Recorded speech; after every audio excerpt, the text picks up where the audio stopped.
The Last Wish. Part 6. Darkness. The scent. Scent? No. Smell. Stench of urine, rotten straw and wet rags. The stink of a smouldering torch stuck into an iron grip set in a wall of uneven stone blocks. A shadow thrown by the light of the torch, a shadow on the dirt floor. The shadow of a grill. The Witcher cursed. At last! He felt someone lift him up, rest his back against the damp wall. I was beginning to worry. You didn't regain consciousness for so long. Cireadan? Where? Damn it, my head's splitting. Where are we? Where do you think? Geralt wiped his face and looked around. 3 rogues were sitting by the opposite wall. He couldn't see them clearly. They were sitting as far from the torchlight as possible, in near complete darkness. Something which looked like a heap of rags crouched under the grill, which separated them from the lit corridor. It was, in fact, a thin old man with a nose like a stork's beak. The length of his matted, stringy hair and the state of his clothes showed that he hadn't arrived yesterday. "They've thrown us in the dungeon," he said gloomily. "I'm glad you've regained your ability to draw logical conclusions," said the elf. "Bloody hell! And Dandelion? How long have we been here? How much time has gone by since—" "I don't know. I was unconscious, just like you, when I was thrown in here." Cireadan raked up the straw to sit more comfortably. "Is it important?" "And how? Damn it! Yennefer. And Dandelion. Dandelion's there, with her, and she's planning. Hey, you! How long have we been in here?" The other prisoners whispered among themselves. None replied. "Have you gone deaf?" Geralt spat, still unable to get rid of the metallic taste in his mouth. "I'm asking you, what time of day is it? Or night? Surely you know what time they feed you." They muttered again, cleared their throats. "Sirs," said one of them at last, "leave us in peace and don't talk to us. We be decent thieves, not some politicals. We didn't try to attack the authorities. We was only stealing." "That be it," said another. "You've your corner, we've ours. Let each look after his own." Cireadan snorted. The Witcher spat. "That's the way it goes," mumbled the hairy old man with a long nose. "Everyone in the clink guards his own corner and holds with his own." "And you, old man," asked the elf sneeringly, "are you with them or with us? Which camp do you count yourself in?" "None," he answered proudly, "because I'm innocent." Geralt spat again. "Cireadan," he asked, rubbing his temple, "this attempt on the authorities, is it true?" "Absolutely. You don't remember?" "I walked out into the street. People were looking at me. Then there was a shop, a pawnbroker's." The elf lowered his voice. "You went into the pawnbroker's. As soon as you walked in, you punched the owner in the teeth, hard, very hard." The Witcher ground his teeth and cursed. "The pawnbroker fell," Cireadan continued quietly, "and you kicked him several times in delicate places. The assistant ran to help his master, and you threw him out of the window into the street." "I fear," muttered Geralt, "that wasn't the end of it." "Your fears are well-founded. You left the pawnbrokers and marched down the centre of the street, jostling passers-by and shouting some nonsense about a lady's honour. There was quite a crowd following you. Erdil, Vesemir and I among them. Then you stopped in front of Laurelnose, the apothecary's house, went in, and were back in the street a moment later, dragging Laurelnose by the leg. And you made something of a speech to the crowd." "What sort of a speech?" "To put it simply, you stated that a self-respecting man shouldn't ever call a professional harlot a whore, because it's base and repugnant, while using the word whore to describe a woman one has never knocked off or paid any money for doing so is childish and punishable. The punishment, you announced, would be dealt there and then, and it would be fitting for a spoilt child. You thrust the apothecary's head between his knees, pulled down his pants, and thrashed his arse with a belt. Go on, Cireadan. Go on. Don't spare me. You beat Laurel-Nose on the backside, and the apothecary howled and sobbed, called to gods and men alike for help, begged for mercy. He even promised to be better in the future, but you clearly didn't believe him.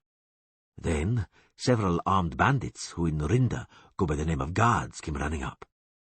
And, Geralt nodded, that's when I made a hit at the authorities. Not at all. You made a hit at them much earlier. Both the pawnbroker and Laurel-Nose are on the town council. Both had called for Yennefer to be thrown out of town. Not only did they vote for it at the council, but they badmouthed her in taverns and spread vulgar gossip. I guess that. Carry on. You stopped when the guards appeared. They threw me in here. They wanted to. Oh, Geralt, what a sight it was. What you did to them, it's hard to describe. They had swords, whips, clubs, hatchets, and you only had an ash cane with a pommel which you'd snatched from some dandy. And when they were all lying on the ground, you walked on. Most of us knew where you were going. I'd be happy to know, too. You were going to the temple, because the priest, Krep, who's also a member of the council, dedicated a lot of time to Yennefer in his sermons. You promised him a lesson in respect for the fair sex. When you spoke of him, you omitted his title and threw in other descriptions to the delight of the children trailing after you. Aha, muttered Geralt. So blasphemy came into it too. What else? Desecration of the temple? No, you didn't manage to get in there. An entire unit of municipal guards, armed, it seemed to me, with absolutely everything they could lay their hands on in the armory, apart from a catapult, was waiting in front of the temple. It looked as if they were going to slaughter you, but you didn't reach them. You suddenly grasped your head with both hands and fainted. You don't have to finish. So, Cireadan, how were you imprisoned? Several guards ran to attack you when you fell. I got into a dispute with them. I got a blow over the head with a mace, and came to here, in this hole. No doubt they'll accuse me of taking part in an anti-human conspiracy. Since we're talking about accusations, the Witcher ground his teeth again. What's in store for us, do you think? If Neville, the mayor, gets back from the capital on time, muttered Cireadan, who knows? He's a friend, but if he doesn't, then sentence will be passed by the councillors, including Laurel-Nose and the pawnbroker, of course. And that means... The elf made a brief gesture across his neck.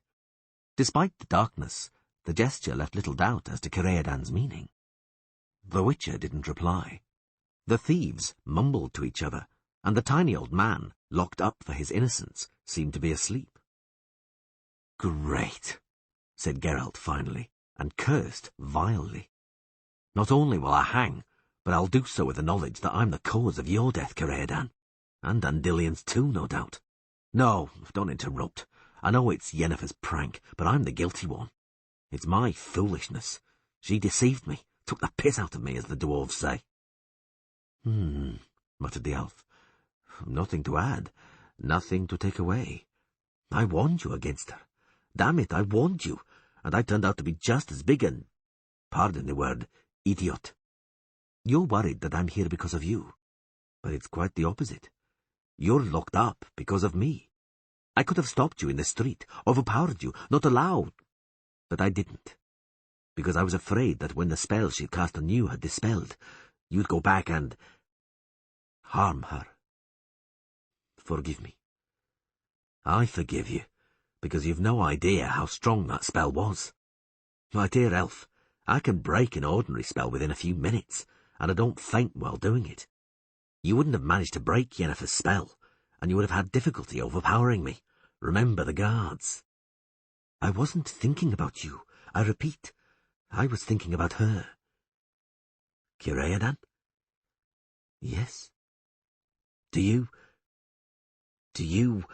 I don't like grand words, interrupted the elf, smiling sadly. I'm greatly, shall we say, fascinated by her. No doubt you're surprised that anyone could be fascinated by her. Geralt closed his eyes to recall an image which, without using grand words, fascinated him inexplicably. No, Geredan, he said. I'm not surprised. Heavy steps sounded in the corridor, and a clang of metal. The dungeon was filled with the shadows of 4 guards. A key grated. The innocent old man leapt away from the bars like a lynx and hid among the criminals. So soon? The elf, surprised, half whispered. I thought it would take longer to build the scaffold. One of the guards, a tall, strapping fellow, bald as a knee, his mug covered with bristles like a boar, pointed at the Witcher. That one, he said briefly. 2 others grabbed Geralt, hauled him up and pressed him against the wall. The thieves squeezed into their corner.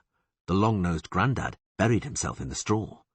Kireadan wanted to jump up, but he fell to the dirt floor, retreating from the short sword pointed at his chest. The bald guard stood in front of the Witcher, pulled his sleeves up and rubbed his fist. Councillor Laurelnose, he said, told me to ask if you're enjoying our little dungeon. Perhaps there's something you need.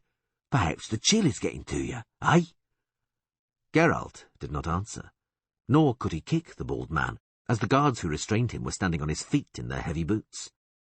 The bald man took a short swing and punched the Witcher in the stomach. It didn't help to tense his muscles in defence. Geralt, catching his breath with an effort, looked at the buckle of his own belt for a while. Then the guards hauled him up again. Is there nothing you need? The guard continued, stinking of onions and rotting teeth. The councillor will be pleased that you have no complaints.